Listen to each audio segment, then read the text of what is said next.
Kemarin saya ikut daurah di Raja TV, yang isi daurah adalah Fadilatul Syekh Dr. Muhammad Hisham Tahiri, salah seorang alumni dari IU, Islamic University of Madinah, dan sekarang beliau banyak menulis kitab dan tinggal di Kuwait sekarang, aslinya dari Afghanistan.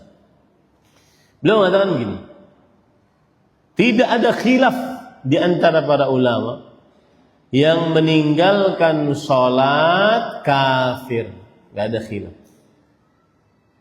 Disepakati oleh para sahabat yang meninggalkan sholat kafir. Itu tidak ada khilaf. Nanti khilafnya adalah apakah kafir ini keluar dari Islam ataukah kafir ini kufrun asghar.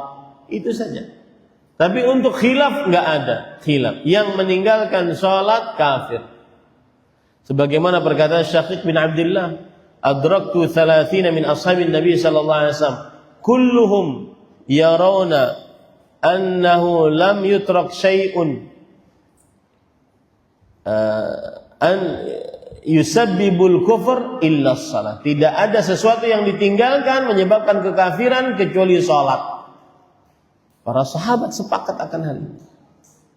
Maka hati-hati. Yang kedua yaitu tidak sholat. Kadang sholat kalau di tengah orang banyak, saat sendirian tidak sholat. Wa imma an fi'liha fil waqtil muqaddari laha syar'an fayukhrijuha an waqtiha bil kulliyah kama qalahu Masruq wa Abu Dhuha. Ada penafsiran yang ketiga dikatakan oleh Masruq dan Abu Dhuha, yaitu muridnya Abdullah bin Mas'ud radhiyallahu anhu tadi. Yang dimaksud dengan lalai salatnya adalah tidak mengerjakan salat pada waktunya yang disyariatkannya. Dia mengerjakan di luar waktunya. Nah, ini hati-hati puasa-puasa seseorang melalaikan salat, salah satu di antaranya mengerjakan salat di luar waktu. Ya.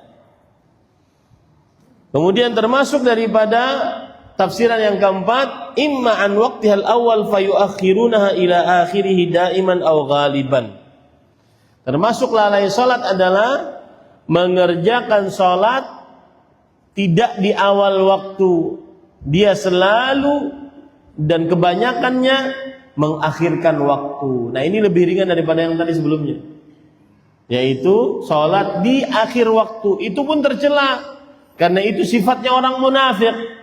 Tilka salatul munafiq. Itulah salatnya orang munafik. Hatta idza kanat baina qarnai syaitan. Jika sudah dikumandangkan adzan asar, mereka menunggu.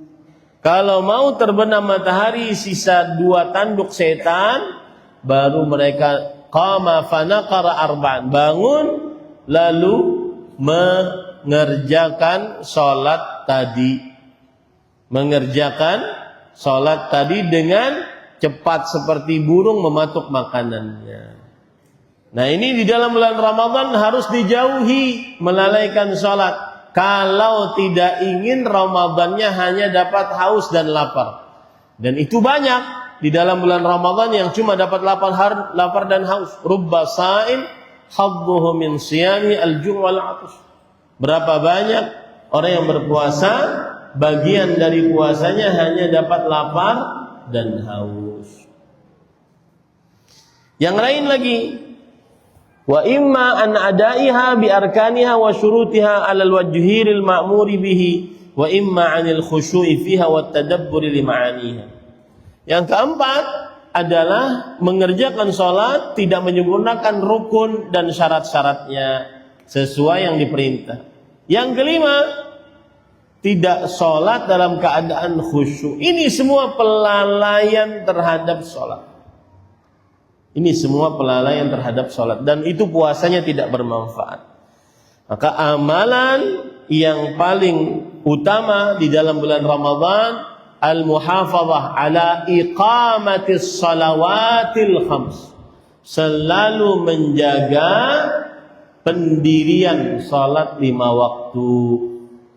Kalau ada orang yang bertanya, Ustaz, dia puasa sebulanan penuh tapi nggak sholat, apakah sah puasanya? Jika berbicara melalui hukum fikih, maka pendapat yang saya lebih condong kepada pendapat para ulama tidak sah. Kenapa? Karena berdasarkan hadis riwayat Imam Muslim, baina rajuli wasyirki wal kufri tarkus shalah, atau al-ahdu alladhi bainana wa bainahumus shalah, faman tarakaha faqad kafar. Antara seseorang dengan kesyirikan, kekufuran adalah meninggalkan salat. Hadis riwayat Muslim. Kalau orang ini sudah ninggalin salat, tidak ada jarak lagi antara dia dengan kesyirikan dan kekufuran. Hadis riwayat Tirmidzi, al-ahdu alladhi bainana wa bainahumus shalah faman tarakaha faqad kafar. Perjanjian antara kami orang Islam dan mereka orang kafir adalah perihal salat. Yang meninggalkan salat sungguh dia telah kafir. Kalau kafir, maka berarti amalannya tidak sah, karena salah satu syarat wajibnya puasa adalah Islam. Maka jika dia sholatnya tidak dijaga atau tidak dikerjakan, dia kafir, maka amalan puasanya tidak sah. Adapun urusan pahala itu urusan Allah. Kita berbicara hukum fikih.